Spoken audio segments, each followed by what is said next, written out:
আধার রাতের প্রেম। লেখনীতে সামিয়া স্নিগ্ধা। গ্রামের পুকুর পাড়। জায়গাটা বেশ শান্ত। সিঁড়িতে বসে আছে আধার। পুকুরের শান্ত পানির দিকে তার দৃষ্টি নিবদ্ধ। চাঁদ নেই আকাশে, চারপাশ কালো অন্ধকারে ঢাকা। চারপাশে নিস্তব্ধতা। থেকে থেকে মেঘ ডাকছে। ওর মতো বৃষ্টি রইতে নামবে দাও, হয়তো। হইলে উনি যখন আধারের কানে কিছুক্ষণ আগের রাত্রির বলে যাওয়া কথাগুলো বাজছে।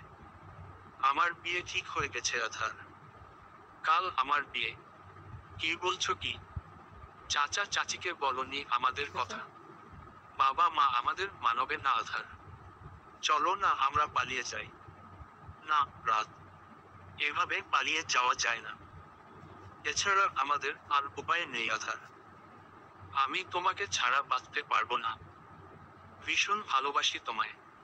আমিও তো ভালোবাসি তোমায়। কিন্তু পালিয়ে যাওয়াটা তো আর সমস্যার সমাধান নয় রাত। রাত্রি আধারকে জড়িয়ে ধরে কেঁদে দিল।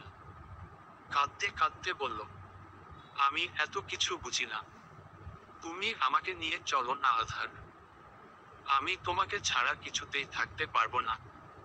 এভাবে তোমাকে নিয়ে পালাতে পারবো না আমি রাত। তোমাকে নিয়ে পালিয়ে গেলে চাচা চাচির মান সম্মান থাকবে না রাত। একটু তো নিজের বাবা মায়ের কথাটা ভাবো।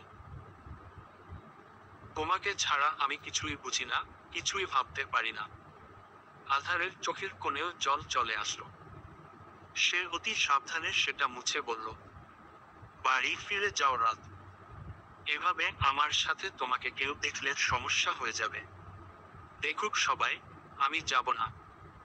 আধার রাতের মাথায় হাত বুলিয়ে বলল, বাচ্চামো করে না রাত। আমি কিছুতেই যাব না।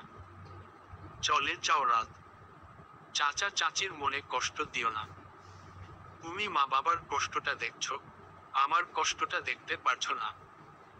তুমি কেন বুঝতে পারছো না? তোমাকে ছাড়া আমি থাকতে পারবো না। রাত চলে যাও, কেউ দেখে ফেলবে। রাত্রির কান্নার পরিমাণ আরো বেড়ে গেল। বুকের ভিতরটা দুমড়ে মুচড়ে শেষ হয়ে যাচ্ছে। যাকে এতটা ভালোবাসলো সেই কিনা এভাবে আজ ফিরিয়ে দিচ্ছে। বিয়ে করে ফেলতে বলছে। রাত্রি আধারকে ছেড়ে দিয়ে কাঁদতে কাঁদতে বলল, কাল আমার বিয়ে। তুমি সহ্য করতে পারবে তো আধার? পারবে অন্য কারো বউ সাজে আমায় দেখতে? পারবে তো নিজেকে সামলাতে? আধারের শার্টের কলার চেপে ধরে বলল, কি হলো? বলো পারবে অন্য কারো বউ হতে দেখতে আমায়? আধার রাত্রির হাত ছাড়িয়ে নিয়ে বলল, তুমি চলে যাও রাত। চলে যাও। রাত্রি আর এক মুহূর্ত দাঁড়ায় না। কাঁদতে কাঁদতে দৌড়ে চলে যায় সেখানে থেকে। রাত্রির বলে যাওয়া শেষ কথাটা এখন কাটার মতো এসে বুকে বিঁধছে আধারের। আসলেই পারবে তো রাতকে অন্য কারো বউ হতে দেখতে? পারবে না তো? তাহলে কি করবে সে এখন? একদিকে তার ভালোবাসা, অপরদিকে তাদের পরিবারের সম্মান। কি করা উচিত কিছুই বুঝে উঠতে পারছে না আধার। যন্ত্রণায় মাথা চেপে ধরে বসে রইল সে। কাঁধে কারো হাতের স্পর্শ পেতেই মাথা তুলে তাকায় আধার। ওর বাবা এসে বসেছেন পাশে। বললেন, ভালোবাসিস রাত্রিকে? চমকে তাকালো আধার। ওর বাবা ফের বললেন, ভালোই যখন বাসিস, তাহলে ওকে এভাবে ফিরিয়ে দিলি কেন আধার? আমি কি করব কিছু বুঝতে পারছি না বাবা। রাত্রি আমাকে সবটা বলেছে আধার। তুই পারবি রাত্রিকে ভুলে যেতে? আধার দুদিকে মাথা নাড়ায়। আধারের বাবা বললেন, আমি তোর চাচার সাথে কথা বলবো। কিন্তু চাচা যদি রাজি না হয়? চিন্তা করিস না, আমি তোর চাচাকে পরে সব বুঝিয়ে বলবো। দেখবি ঠিক রাজি হবে। উনি আধারকে নিয়ে উঠে গেলেন। ওনারা দুই ভাই একই বাড়িতে থাকে। বাড়ির ড্রয়িং রুমে সবাই বসে আছে। রাত্রির বাবা খুবই স্ট্রিক্ট মানুষ। আধারের বাবা মিজান সাহেব যখন ওদের ভালোবাসার কথা বললেন তখন তিনি রাত্রিকে ডেকে পাঠালেন। রাত্রি ড্রয়িং রুমের এক কোণে দাঁড়িয়ে ভয় কাঁপছে। ওর বাবা শক্ত গলায় জিজ্ঞেস করলেন, তুই আধারকে ভালোবাসিস? রাত্রি চুপ। ওর বাবা ফের শক্ত কণ্ঠে জিজ্ঞেস করলেন, কি হলো বল, যা শুনছি সেটা সত্যি? রাত্রি কাপা কাপা গলায় বলল, হুম। রাত্রির বাবার মুখ কঠোর হয়ে রইল। সবাই নিস্তব্ধ। আধারের বাবা মিজান সাহেব শান্ত স্বরে বললেন, দেখ ভাই, ভালোবাসা সহজে পাওয়া যায় না। ওরা দুজন সত্যি একে অপরকে ভালোবাসে, ওদের যদি আলাদা করে দেই ওরা কেউই ভালো থাকবে না। আর না আমরা ভালো থাকতে পারবো। ছেলে মেয়ের খুশিটাই তো আমাদের কাছে সবচেয়ে বড়, তাই না?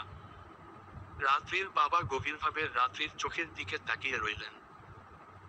কিছুক্ষণ নীরব থাকার পর তার মুখের দৃঢ়তা ধীরে ধীরে নরম হয়ে এলো। তিনি এক দীর্ঘশ্বাস ফেলে বললেন, ঠিক আছে, তোমাদের বিয়েতে আমার আপত্তি নেই।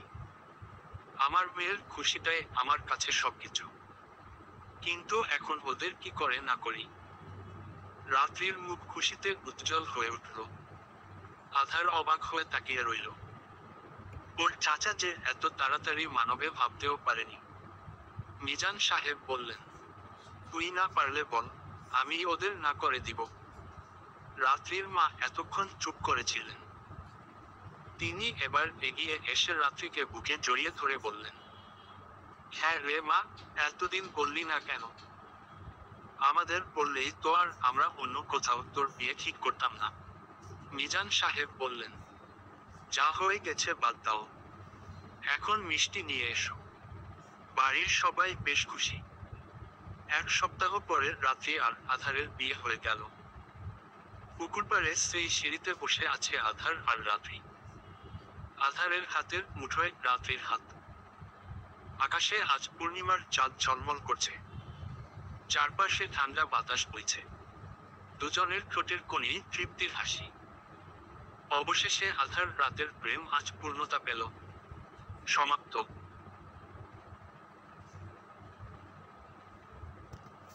আমি এটা সমাপ্ত হয়ে গেছে, ঠিক আছে। এই যে এই যে এটা আছে না,